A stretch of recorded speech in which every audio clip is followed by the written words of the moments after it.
आज हम लोग क्लास 10th के एक चैप्टर जैव प्रक्रम के बारे में जो है विस्तार से पढ़ेंगे। मेन टॉपिक के बारे में बात करेंगे। बहुत कम समय में इसको हम लोग पढ़ने का प्रयास करेंगे। तो चलिए आज के वीडियो को स्टार्ट करते हैं।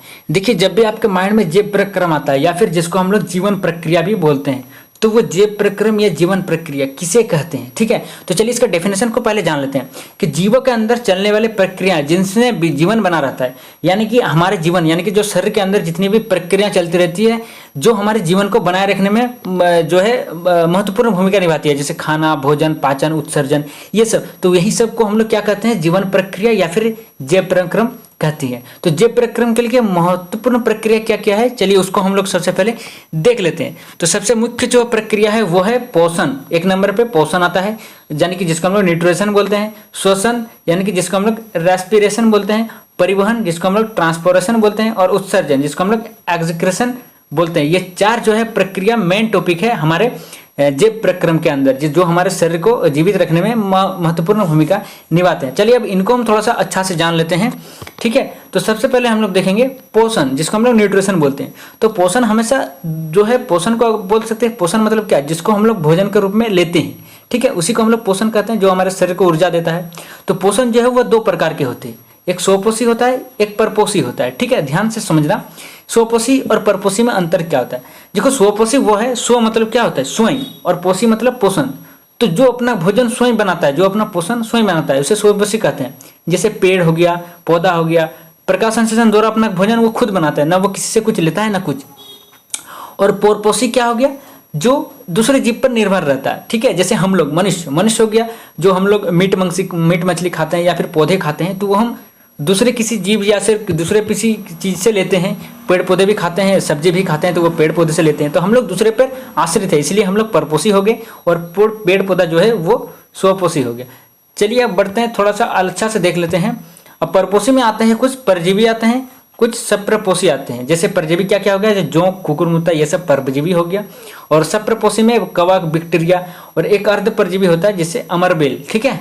चलिए बढ़ते हैं अगले प्रक्रिया की ओर, जो होता है मानव पाचन तंत्र, ठीक है। बी नंबर मानव पाचन तंत्र, ये भी हमारे शरीर के जैव प्रक्रम यानी कि जीवन प्रक्रिया को बनाए रखने में बहुत अहम भूमिका निभाती है मानव पाचन तंत्र। अब कैसे, देखिए, मानव पाचन तंत्र क्या क्या होता है। एक होता है अंग, एक होता है सहायक ग्रंथियां, एक होता है एंजाइम, एक होता है लार, पेप्सिन, ट्रिप्सिन, ठीक है। अब अंग के, मानव पाचन तंत्र के अंग क्या क्या है, मुंह, ग्रसनी, अन्ननालिका, आमाशय, छोटी आंत, बड़ी आंत, गुदा, ठीक है। सबसे पहले हम लोग मुंह से खाना खाते हैं, फिर ग्रसनी से होकर वो अन्ननलिका से होकर जाती है आमाशय में, फिर छोटी आंत में, बड़ी आंत में, वहाँ पे भाजन का पाचन होता है, जो भी होता है। उसके बाद सीधा वो गुदा के द्वारा यानी कि यकृत में जाता है, और फिर वहाँ पे ट्रांजेक्शन करके उत्सर्जित कर दिया जाता है। अब उसके सहायक ग्रंथियाँ क्या है, क्या क्या है जो मानव पाचन तंत्र में महत्वपूर्ण भूमिका निभाती है। सहायक ग्रंथियाँ, तो एक यकृत होता है, लीवर, जो कि रक्त को छानता है या फिर खाने में से जो है ऊर्जा को छानता है, और एक अग्नाशय होता है, ठीक है। ये दो होता है सहायक ग्रंथियाँ। अब कुछ एंजाइम होती है, जैसे लार एमाइलेज, जो स्टार्च शर्करा देता है, जो हमारे भोजन को अच्छे से मिक्स करने में या फिर उसको गीला करने में सहायक करता है। पेप्सिन होता है, यानी कि जो प्रोटीन जो हमारे पेट में डाइजेशन करता है। और ट्रिप्सिन या लाइपेज रहता है, जो छोटी आंत में रहता है। जो ये सब एंजाइम हो गया, ये जितनी पड़ी ये सब सहायक ग्रंथियाँ थी। और ऊपर में जो था वो अंग था, किसका, मानव पाचन तंत्र का, ठीक है। चलिए अब बढ़ते हैं श्वसन की ओर, ठीक है। हम देखेंगे श्वसन को। अब श्वसन सबको पता है, श्वसन क्या है। तो भोजन में परिभाषा अगर बोले तो भोजन में ऊर्जा का निर्माण, तो उसी को हम लोग श्वसन कह सकते हैं।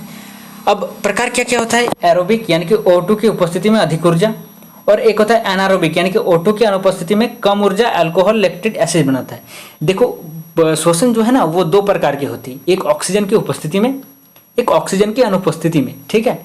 जब ऑक्सीजन की उपस्थिति में श्वसन होता है ना, तो वो O2 की उपस्थिति में अधिक ऊर्जा प्रदान करता है, आपके शरीर को वो हमेशा अधिक ऊर्जा देगा। लेकिन जब O2 की अनुपस्थिति रहेगा तो वो ऊर्जा देगा, लेकिन उतनी मात्रा में नहीं देगा जितनी ऑक्सीजन के रहने पर देता है। और एक बात याद रखना, जब O2 की अनुपस्थिति में वो ऊर्जा देगा ना, तो वो अल्कोहल बनाएगा और लैक्टिक एसिड भी बनाता है उसके साथ, ठीक है। अब मनुष्य में श्वसन अंग क्या क्या होता है, चलिए इसको हम लोग देख लेते हैं। तो मनुष्य में श्वसन अंग होते हैं फेफड़े, क्योंकि हम पता है कि फेफड़े में ही हमारा श्वसन जाता है, जहाँ से पूरे शरीर में वो फिर भेजता है ऑक्सीजन को। अब गैस अदला बदल किस प्रकार होता है, देखो, श्वसन तंत्र होता है, ठीक है। सबसे पहले श्वसन तंत्र क्या क्या होता है, नाक में जाता है गैस, उसके बाद श्वासनली से होकर फेफड़े में जाती है, और फिर ये अल्वियोली माने पूरा शरीर में जाता है। अब चलो हम लोग ये तो पढ़ लिए, अब पढ़ते हैं अगले जो है परिवहन को, यानी कि जिसको हम लोग ट्रांसपोर्टेशन बोलते हैं। अब पहले हम लोग मानव में पढ़ेंगे, उसके बाद हम लोग पादप में भी पढ़ेंगे। तो मानव में परिवहन क्या क्या होता है, देखो सबसे पहले होता है रक्त का परिवहन। ठीक है, रक्त का परिवहन, जिस रक्त जो है बेसिकली 4 प्रकार के होते हैं, आरबीसी, डब्ल्यूबीसी, प्लेटलेट्स और प्लाज्मा। कुछ को मैं बताता हूँ। आरबीसी जिसको हम लोग लाल रक्त कोशिकाएं कहते हैं, डब्ल्यूबीसी जिसको हम लोग सफेद रक्त कोशिकाएं कहते हैं, और एक प्लेटलेट्स होता है जो रक्त को थक्का बनाने में मदद करता है। ठीक है, अब हृदय जो है, हृदय आता है हमारा मानव में, उसकी भी 4 कक्षा होती है, 2 आर्कुलस और 2 वेंट्रिकल्स। ठीक है, अब रक्त वाहिकाएं क्या क्या है कि रक्त का वाहिकाएं, एक धमनी से होकर रक्त हमारा गुजरता है, आपको भी पता है, एक सिरा से होकर हमारा रक्त गुजरता है, और एक कोशिका से होकर हमारा रक्त गुजरता है। उसमें से भी कुछ होता है लसिका, यानी कि जिसको हम लोग लाइम्फ कहते हैं, जो रोग प्रतिरोधक वो वसा परिवहन करता है। जो क्या परिवहन करता है, रोग प्रतिरोध करता है और वसा का परिवहन करता है। चलिए अब हम लोग मानव में तो पढ़ लिए, अब हम लोग पढ़ेंगे पादप में। ठीक है, तो पादप में परिवहन एक होता है जाइलम, एक होता है फ्लोएम और एक होता है ट्रांसपीरेशन। अब जाइलम क्या करता है, जड़ों से पत्तियों तक जल व खनिज लवण पहुंचाता है। जाइलम जो होता है वो जड़, जो पेड़ रहता है, तो पेड़ की यहाँ जड़ से जो पत्ती रहता है उस पत्ती तक, इस पत्ती तक क्या पहुंचाएगा, वो जल पहुंचाएगा। ठीक है, वो जल को ऐसे ऊपर की ओर पहुंचाता है, ऐसे ऊपर की ओर पहुंचाता है जड़ से। ठीक है, और खनिज लवण को भी पहुंचाता है। कौन पहुंचाता है, ये काम किसका होता है, ये काम होता है हमारा जाइलम का।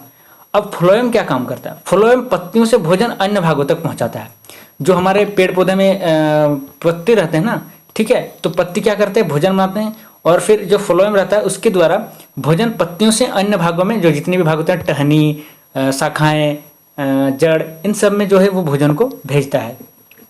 अब और एक रहता है ट्रांसपीरेशन। ठीक है, ट्रांसपीरेशन ये क्या करता है, पत्तियों से जल का वाष्प को निकालना। ट्रांसपीरेशन जो रहता है, जो पत्ती में जल उपस्थित रहता है, वो ट्रांसपीरेशन क्या करता है, इसमें से ऐसे जल की बूंदे को ऐसे वाष्पित कर देता है। ठीक है, सूर्य की रोशनी की उपस्थिति में। चलिए अब हम लोग सबसे लास्ट वाला पॉइंट पढ़ते हैं, उत्सर्जन। ठीक है, इसमें भी हम 2 टॉपिक पढ़ेंगे, एक मानव में, एक पादप में। सबसे पहले हम मानव में पढ़ेंगे उत्सर्जन। तो इसका होता है, मानव का जो उत्सर्जन होता है उसका मुख्य अंग होता है वृक्क, जिसको हम लोग किडनी कहते हैं। ठीक है, जो या तो हमारे शरीर के बहुत कुछ को फिल्टराइज भी करता है। दूसरा होता है नेफ्रॉन, जो वृक्क की संरचनात्मक वो क्रियात्मक इकाई है। और तीसरा नंबर होता है उत्सर्जी पदार्थ, जैसे यूरिया, यूरिक एसिड, अतिरिक्त लवण व जल। उत्सर्जी पदार्थ यानी कि उत्सर्जन में क्या क्या बनता है, यूरिया भी बनता है जो हमारे बोल सकते हैं हम लोग मूत्र के रूप में निकलता है, फिर यूरिक एसिड भी बनता है, और अतिरिक्त लवण व जल भी बनता है। अब वो पादप में उत्सर्जन कैसे होता है, चलिए उसको देख लेते हैं। तो पादप में जो उत्सर्जन है वो ऑक्सीजन यानी कि ऑक्सीजन लेता है और CO2 गैस विनिमय करता है। हम लोग सॉरी स्टूडेंट, वो क्या करता है, CO2 लेता है और ऑक्सीजन जो है वो मुक्त करता है। अतिरिक्त जल जो रहता है वो वाष्पीकरण कर देता है। अगर पेड़ पौधे में ज़्यादा जल रहेगा तो वो क्या करता है, पत्तियों द्वारा वाष्पित कर देता है। अब अपशिष्ट क्या क्या रहता है, गोंद, रीजेन या लैक्टस। आप जो बहुत सारे पेड़ पौधों में देखते होंगे कि कभी कभी उसमें से जो एक चिपचिपा पदार्थ का गोंद टाइप का निकलता है। ठीक है, ऐसे गोंद टाइप का पेड़ पौधे से बाहर निकल के गिरता रहता है, वो उसका अपशिष्ट पदार्थ है। जैसे हमारे शरीर का अपशिष्ट पदार्थ है मल मूत्र, वैसे ही पादप में जो अपशिष्ट पदार्थ होता है क्या क्या, गोंद, रेजिन और लैक्टस। तो आज हम लोगों ने जेब प्रक्रम को बहुत शॉर्ट फॉर्म में पढ़ा है। आप लोग वीडियो पसंद आएगा तो वीडियो को लाइक करके और एक स्माइल जैसे दे देना। मिलते हैं नेक्स्ट वीडियो में, तब तक के लिए टाटा बाय।